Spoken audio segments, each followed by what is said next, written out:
Hello,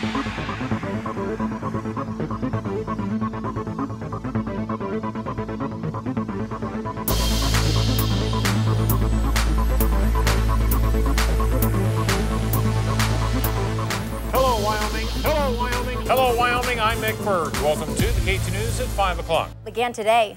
Roll is accused of killing his girlfriend, Jennifer Randall, last November. K2's Jason Aubrey has been at the circuit court and at the courthouse all day long and joins us live in studio with a recap of what happened in today's proceedings. Good evening, Jason. Mick, back to you. All right, thank you, Jason. After opening statements today, the prosecution called several witnesses and played a 911 call made by Jennifer Randall. Stay tuned to K2 News, where we'll have daily coverage of this capital murder case. One person closely watching the Donald Lee Roll trial is the former husband of Jennifer Randall. Doug Skrock and Jennifer Randall divorced about 10 years ago, shortly after the birth of their son. Skrock says 2 years ago, the state had a chance to put Roll away for a long time. Skrock says he got into a fight with Roll at a Casper bar while Roll was on parole. Where I come from, if you're on parole, I was a little dismayed. Now, Skrock says the fight started when Roll made a comment to him about his son. A 6-year-old boy drowned while swimming with a school group at Hot Springs State Park in Thermopolis. Hot Springs County Coroner Clark Mortimore says the boy's name was Carlos Goodman. Mortimore has ruled the boy's death accidental. Mortimore says an adult swimmer found the boy face down in the water at the Star Plunge Water Park at about 2:30 Saturday afternoon. Attempts to revive the boy failed and he was pronounced dead at Hot Springs County Memorial Hospital in Thermopolis. The boy had been swimming with a group from the Arapahoe and St. Stephen schools in Fremont County. Lawmakers are discussing changes to the workers' compensation program this week. They're doing so here in Casper. Worker advocates say there's been an alarming increase in complaints about Wyoming's workers' compensation program. One proposal is to hire a government official to help workers get the assistance they need. Another proposal would address mental health care. The possible changes are being taken up by the Joint Labor, Health, and Social Services Interim Committee. Was out and about this afternoon. I was just thinking it is absolutely gorgeous, and this is October the 30th. And we're seeing temperatures like this. I want to know how long they're going to last, because I know it can't last for long. Here's Kyle Gravelin in the K2 Weather Center. Good evening, Kyle. Not very long. The debris that remains from Sunday's accident is a reminder that winter driving in Wyoming can be and often is dangerous. This is the ski equipment belonging to the Colorado woman and her 3 kids, who were among the 6 who perished on Sunday. With news, the state has begun a study to look at ways to make I-80 safer to drive in winter months. Those here at the crash site agree there is one thing that can be done now. They'd slow down when they see lights or signs or something. It'd be a little bit safer out here for them. 75 is the maximum speed limit in the state, but we'd like to remind people that we don't require you to maintain that speed limit. You can go slower if you need to. There is no minimum speed limit on the interstate. Seems like every time it snows out here and a little bit of wind, these trucks pile up, and the only time it gets any attention are when people are killed. As the tow trucks and cleanup crews continue clearing the debris, another accident happened just moments ago on top that hill right behind us. It was Michael Kearns' tow truck that was hit by an eastbound driver apparently going too fast and not paying attention. All my lights going and there's signs up, and this evidently is just the person wasn't paying attention and he had, just clipped the back end of my truck. And the passenger door still clings to the tow truck's bumper.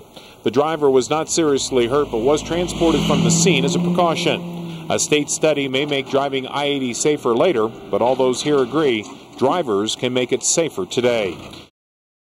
Labor Day is just another Monday for longtime broadcasting veteran Frank Kelly.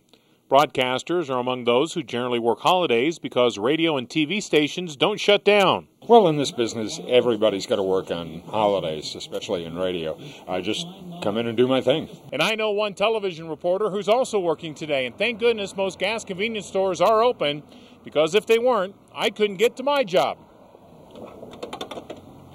Holiday weekends are generally the busiest for gas and convenience stores. Camaria Perea is manning the fort all by herself on Labor Day, but she doesn't mind. Of course, you get paid more money, so you got to work the holidays.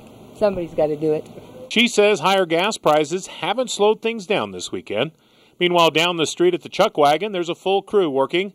Manager Jill Ritzman is grateful for her staff giving up their holiday to take care of customers. Oh, definitely. We really do. It's really hard to ask them to give up one of their days off from school. A lot of our people are students, and just the fact that they're willing to be there for us, we really do appreciate that. For most Americans, Labor Day is a day to rest, thanks to the working man and woman. But for these folks, and many others, it's Monday, and a very busy one at that. Mick Birge, K2 News, Laramie. Behind the old territorial prison is the site of an old building no one knows much about. The buildings are gone, so we only have the archaeological remains and the photographic evidence of those buildings to be able to tell us what happened there. But unfortunately, like on this building, we don't know what happened inside.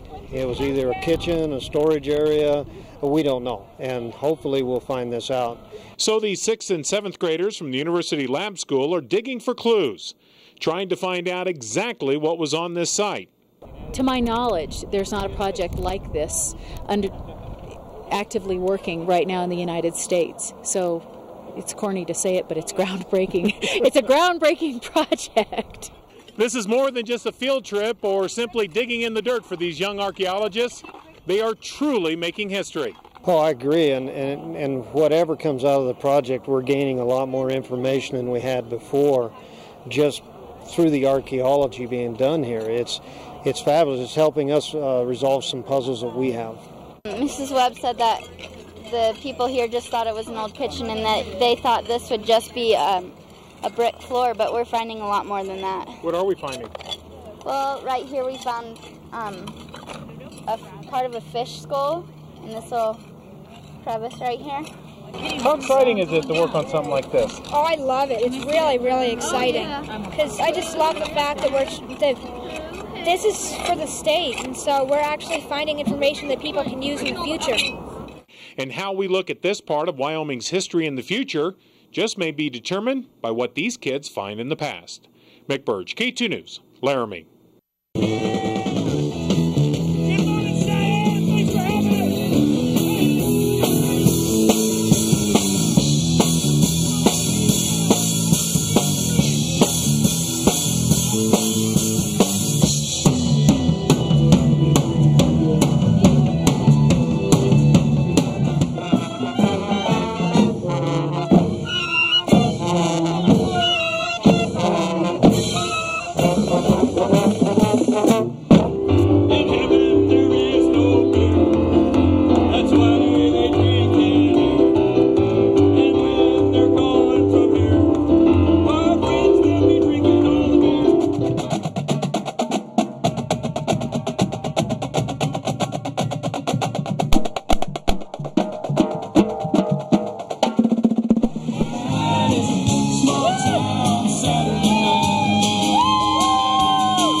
Here we go again, a big Wyoming showdown where the cowboy is the king, a part of Western history, a legend walking tall.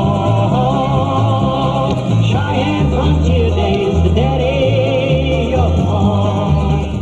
Cheyenne frontier days, here we go again, a big Wyoming showdown